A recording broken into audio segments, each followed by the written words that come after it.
नमस्कार दोस्तों, wealth take pro channel में आप सभी का स्वागत है। अभी तक आपने मेरे चैनल को सब्सक्राइब नहीं किया है तो प्लीज़ कर लीजिए और बेल आइकन भी दबा दीजिए। तो दोस्तों, आज हम इस वीडियो में बात करने वाले हैं बहुत ही बड़ी और शानदार खबर के बारे में। और इसी के साथ साथ एक स्टॉक के लिए कोई अच्छी खबर आ जाती है तो उसी का असर दूसरे स्टॉक्स पर भी पड़ता है। तो चलिए शुरू करते हैं इस वीडियो को। तो हम टाटा ग्रुप की दो दिग्गज कंपनियों के बारे में आज बात करने वाले हैं और इनसे रिलेटेड रोज़ न्यूज़ आते ही रहते हैं और भविष्य में भी आते ही रहेंगे। और टाटा ग्रुप की ये दोनों कंपनियां ऐसे सेगमेंट में काम कर रही है जो जिसमें रोज़ न्यूज़ आती ही रहती है, कुछ ना कुछ न्यूज़ आती ही रहती है। तो वो सेक्टर है फ्यूचर ओरिएंटेड सेक्टर। तो यहाँ पे आपको ये तो पता होगा कि गवर्नमेंट जो है, इंडियन गवर्नमेंट जो है वो इलेक्ट्रिक व्हीकल को प्रमोट कर रहा है। लेकिन सिर्फ इलेक्ट्रिक व्हीकल को प्रमोट करके तो काम नहीं चलता है गवर्नमेंट का या लोगों का। तो उससे रिलेटेड जो जुड़ी हुई चीज़ें हैं जैसे कि चार्जिंग स्टेशन है, उसका इंफ्रास्ट्रक्चर भी उनको बनाना पड़ेगा या उसके लिए उन्हें सपोर्ट करना पड़ेगा। और इसी चीज़ के ऊपर सरकार काम करते हुए दिख रही है और इसी का अनाउंसमेंट 1 साल पहले उन्होंने करके रखा हुआ था। और इसी का असर है, उन्होंने 9 मेगा सिटीज़ में ईवी चार्जिंग स्टेशन का जो प्लान है वो शुरू कर दिया है। मतलब उसका ईवी चार्जिंग जो स्टेशन है उसको एस्टेब्लिशमेंट करना। और इंडियन गवर्नमेंट्स इन 9 सिटीज़ में ईवी चार्जिंग स्टेशंस को ज़बरदस्त बढ़ावा देगा। और चार्जिंग स्टेशन के related somewhere around 22,000 electric vehicle stations यहाँ पे सेट किए जाएंगे। तो कहाँ पे होंगे ये? जहाँ पे ऑयल मार्केटिंग कंपनीज़ है वहाँ पे। इसका मतलब है कि जहाँ पे भी आपको पेट्रोल पंप दिखेगा वहाँ पे इलेक्ट्रिक चार्जिंग स्टेशन भी आपको मिलेगा अक्रॉस द कंट्री। मतलब जहाँ जहाँ पे प्रोमिनेंट एरिया है वहाँ पे। तो मैं आगे बताऊँगा कि ये प्रोमिनेंट एरिया का मतलब क्या है। और इसी के साथ साथ BPCL, HPCL जैसे पेट्रोलियम कंपनीज़ है उनको भी ये चार्जिंग स्टेशन बनाने के रिलेटेड बड़े ऑर्डर्स मिलने वाले हैं। ये भी इसी चीज़ में आते हैं। आपको तो पता ही होगा कि ये BPCL हो गया, इंडियन ऑयल हो गया, बाद में HPCL हो गया, ये तो सरकारी कंपनीज़ है। और यहाँ पे आप स्क्रीन पे देख सकते हो कि जो 22,000 जो चार्जिंग स्टेशंस है उसमें से जो 10,000 स्टेशंस है वो इंडियन ऑयल सेटअप करेगा उसमें से। और 7,000 जो ईवी चार्जिंग स्टेशन है वो BPCL करेगा, मतलब सेटअप करेगा। और जो 5,000 जो बचते हैं उसको HPCL करेगा। और इन तीनों के जो पेट्रोल पंप्स है अक्रॉस द इंडिया और बड़े बड़े सिटीज़ में या हाईवेज़ पर, तो यहीं पे आपको इनके चार्जिंग स्टेशंस भी देखने को मिलेंगे। और मैं आपको बता दूं कि इन चीज़ों की शुरुआत भी हो चुकी है। बात करें HPCL की तो HPCL ने भी यहाँ से शुरुआत कर दी है। HPCL science agreement for EV charging station infrastructure act. और इन्होंने जिनके साथ भी ये एग्रीमेंट साइन किया है या पार्टनरशिप की है उनके शेयर में भी हमें तेज़ी देखने को मिल रही है। लेकिन ये स्टोरी पुरानी हो चुकी है। अभी नई स्टोरी क्या है? तो नई स्टोरी है भारत पेट्रोलियम का। तो भारत पेट्रोलियम भी इस ईवी चार्जिंग स्टेशन में पीछे नहीं रहना चाहता है। तो इन्होंने भी प्लानिंग शुरू कर दी है। तो आप देख सकते हो 7,000 EV charging stations across the India in 2024 as a BPCL Tata electric arms joint forces. तो यहाँ पे 2024 में ही HPCL 7,000 ईवी स्टेशन बनाने का प्लानिंग कर रहा है। और इसी के चलते उन्होंने हाथ मिला लिया है, मतलब पार्टनरशिप की है। किसके साथ? तो टाटा इलेक्ट्रिक आर्म के साथ। तो ये टाटा इलेक्ट्रिक आर्म कौन है? ये टाटा ग्रुप की सब्सिडरी कंपनी है। अगर हम बात करेंगे टाटा पावर की तो आपके सामने आ जाएगा इलेक्ट्रिक चार्जिंग स्टेशंस। अगर टाटा मोटर की बात करेंगे तो इलेक्ट्रिक व्हीकल सामने आ जाएगा। तो इसी के रिलेटेड इन लोगों ने भी पार्टनरशिप की है। आप स्क्रीन पर देख सकते हो कि भारत पेट्रोलियम ने Tata passenger electric mobility TPEM इन लोगों ने पार्टनरशिप की है। तो ये किससे रिलेटेड है? तो इलेक्ट्रिक व्हीकल चार्जिंग इंफ्रास्ट्रक्चर से लिमिटेड है। अभी मैंने ये पढ़ा कि भारत पेट्रोलियम ने TPEM के साथ पार्टनरशिप की है। मतलब आपके दिमाग में आएगा कि ये टाटा पावर को ही उसका प्रॉफिट मिलेगा क्योंकि चार्जिंग स्टेशन के साथ इनकी ही सब्सिडरी कंपनी होगी टाटा पावर की। तो ऐसा नहीं है, ये टाटा पावर की सब्सिडरी कंपनी नहीं है, ये टाटा मोटर की सब्सिडरी कंपनी है। जी हाँ दोस्तों, आप टाटा मोटर के क्वार्टरली रिजल्ट पढ़ते हो ना, तो वहाँ पे ये देख सकते हो आप, Tata passenger electric mobility TPEM, यहाँ पे भी देख सकते हो कि ये incorporate wholly owned by subsidiary of TML। TML बोले तो टाटा मोटर लिमिटेड।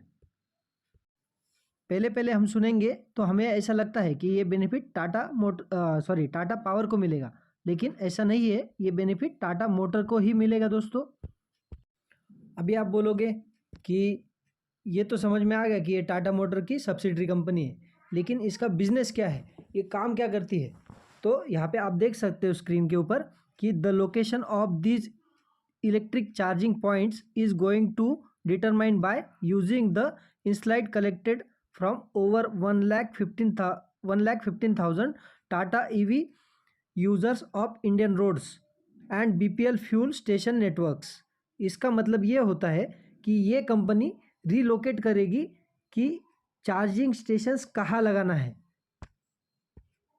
आपको अगर मैं ऐसे ही बता दूंगा ना तो आपके समझ में नहीं आएगा। तो मैं आपको इस कंपनी का काम ज़रा स्क्रीन पे दिखा देता हूँ कैसे काम करती कंपनी। अगर आपको ये पूरा इंडिया है, यहाँ पे आपको चार्जिंग स्टेशंस लगवाने हैं।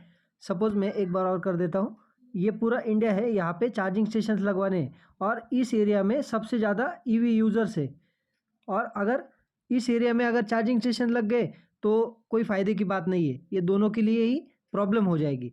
तो इसीलिए ये कंपनीज टाटा मोटर से ये डाटा लेंगे कि कौन से एरिया में कितने इलेक्ट्रिक व्हीकल बेचे गए हैं, मतलब सिटीज़ में हो गए या राज्य में हो गए, तो वहाँ पे जाके ये EV स्टेशंस लगाएंगे। और ये काम करने के लिए इस चीज़ के पैसे भी उनको मिलेंगे। अभी चार्जिंग स्टेशन तो टाटा पावर ही लगा देता है, और BPCL को सेटअप करने के लिए उनको क्या चाहिए, बस डेटा चाहिए। तो डेटा कौन देगा, सबसे ज़्यादा तो इलेक्ट्रिक व्हीकल टाटा मोटर ही बेचा है, तो टाटा मोटर के पास ही सबसे ज़्यादा डेटा है और इसी का बेनिफिट इस कंपनी को मिलने वाला है। इसलिए हम बोल रहे हैं कि टाटा मोटर एक फ्यूचर ओरिएंटेड बिजनेस है या फ्यूचर ओरिएंटेड कंपनी है। शेयर में अगर तेज़ी आ जाती है तो आप देख सकते हो कि टाटा मोटर ने पिछले कुछ समय में बहुत ही अच्छे रिटर्न दिए हैं। पिछले 5 साल में आप देख सकते हो कि 300 सवा 300 के % के आसपास का टाटा मोटर ने रिटर्न दिया है। देन नेक्स्ट अभी बात करें मोस्ट ब्रेकिंग न्यूज़ के बारे में, तो टाटा मोटर को अगर सबसे ज़्यादा थ्रेफ्ट या टेंशन है तो किससे है, तो वो है टेस्ला कंपनी से, मतलब एलॉन मस्क की टेस्ला कंपनी से। रिपोर्ट के ज़रिए खबर हमें देखने को मिली थी कि टेस्ला जो अपने प्रोडक्ट का प्राइस है या EV मोटर का जो प्राइस है वो 20 लाख के आसपास रखने वाली है। ये रिपोर्ट के ज़रिए हमें पता चला था, तो इसीलिए अच्छी खासी टक्कर यहाँ पे टेस्ला टाटा को देते हुए दिख सकती है अगर ऐसा होता है तो। और अभी तक टेस्ला इंडिया में क्यों नहीं है, तो आपको पता ही होगा कि टैक्स से रिलेटेड जो डिस्प्यूट चल रहा था टेस्ला के और भारत सरकार के बीच में, तो वो अभी तक चल ही रहा है। इसी की वजह से टेस्ला अभी तक भारत में एंट्री नहीं कर पाया है। उससे रिलेटेड अगर लोग बाहर से इलेक्ट्रिक व्हीकल खरीदते हैं तो इंडियन गवर्नमेंट उसके ऊपर टैक्स लगाती है, तो अभी 100% टैक्स लगाती है। तो उसमें एक न्यूज़ के ज़रिए हमें खबर मिली थी कि जो इंडियन गवर्नमेंट है वो टैक्स में कट करेगी किसके ऊपर, तो इलेक्ट्रिक व्हीकल इंपोर्ट के ऊपर। लेकिन इसमें बहुत सारे लोगों ने सरकार को अपोज किया था कि आप टेस्ला को स्पेशल ट्रीटमेंट क्यों दे रहे हो, क्योंकि टैक्स में बेनिफिट देके। तो गवर्नमेंट की ओर से ये बयान आया था कि हम सिर्फ टेस्ला को ही नहीं देंगे, हम जितने भी इलेक्ट्रिक व्हीकल इंडिया में आ रहे हैं, कौन से भी कंपनी हो उसको, उन सभी को हम टैक्स में बेनिफिट देंगे और ये इसका फ़ायदा सभी को मिलने वाला है, यही सरकार ने कहा था। और इसी चीज़ को टाटा मोटर ने विरोध कर दिया है, अपोज कर दिया है। टाटा मोटर ने कहा है कि ये जो गाड़ियाँ बाहर से आ रही है और इनके ऊपर जो आप टैक्स लगा रहे हो वो वैसे ही चलने दो, आप टैक्स ना कट करो, वरना ये जो लोकल मार्केट है या हम कह सकते हैं डोमेस्टिक प्लेयर्स है, उनको यहाँ पे तकलीफ़ हो सकती है। अल्टीमेटली आप सोच ही सकते हो कि सबसे बड़ा डोमेस्टिक प्लेयर कौन है, तो वो है टाटा मोटर। क्योंकि अभी तक तो बाकी तो कोई प्लेयर हमें मार्केट में नज़र नहीं आ रहे हैं। वैसे तो मारुति तो 2025 के बाद ही प्लान कर रही है पहली इलेक्ट्रिक व्हीकल उतारने का, तो वो तो इसमें रेस में है ही नहीं इलेक्ट्रिक व्हीकल के। और टाटा मोटर इसलिए टेंशन में है क्योंकि टेस्ला इंडिया में एंटर करने का प्लान कर रहा है और सभी लोग इसी वजह से, इसी रीज़न से कॉशियस होते हुए दिख रहे हैं। अभी आगे भविष्य में क्या होगा वो तो देख ही लेंगे, लेकिन अल्टीमेटली या फाइनल डिसीजन तो सेंट्रल गवर्नमेंट का ही रहने वाला है। मैं यहाँ पे आपको बता दूँ कि न्यूज़ के ज़रिए ये भी आया था कि उन्होंने पहला ऑफिस पुणे में स्थापित भी कर दिया है, मतलब चालू हो गया है वो ऑफिस, और बस जो छोटा मोटा प्रोसीजर बाकी है, 19-20 जो प्रोसीजर बाकी है वही बचा हुआ है। और ऐसी न्यूज़ सुनने में आई थी कि शायद 2024 के जनवरी में ही इससे रिलेटेड वो ऑफिशियल अनाउंसमेंट कर दे। अभी ये होगा या नहीं होगा ये देखने वाली बात है, लेकिन इसके ऊपर जो निगोशिएशंस होने हैं वो कैसे होते हैं उसी के ऊपर सारी चीज़ें डिपेंड रहेंगी। अगर ऐसा चीज़ें होती है तो आप कह सकते हो कि टेस्ला टाटा को बहुत बड़ी टक्कर दे सकता है इंडियन मार्केट में, मतलब इलेक्ट्रिक व्हीकल सेगमेंट में। अभी बात करें टाटा पावर की, तो टाटा पावर भी बहुत दिनों से भाग नहीं रहा था, ये स्टॉक चल ही नहीं रहा था। बहुत से लोग इन्वेस्टर्स परेशान थे कि टाटा मोटर चल नहीं रहा है। 220 से लेके 250 की लेवल में या 260 की लेवल में ही बीच में ही इधर उधर हो रहा था। तो अभी आप देख सकते हो स्क्रीन के ऊपर कि टाटा मोटर भाग गया। तो पिछले 6 महीने में आप देख सकते हो कि पिछले 1 मंथ में टाटा मोटर ने लगभग 30% के रिटर्न दे दिए। आप देख सकते हो कि 300 के ऊपर टाटा पावर चला गया। मैंने अगर टाटा पावर की जगह पे मोटर कहा होगा तो आप वहाँ पे करेक्ट कर लेना, मैं पावर के बारे में बात कर रहा हूँ।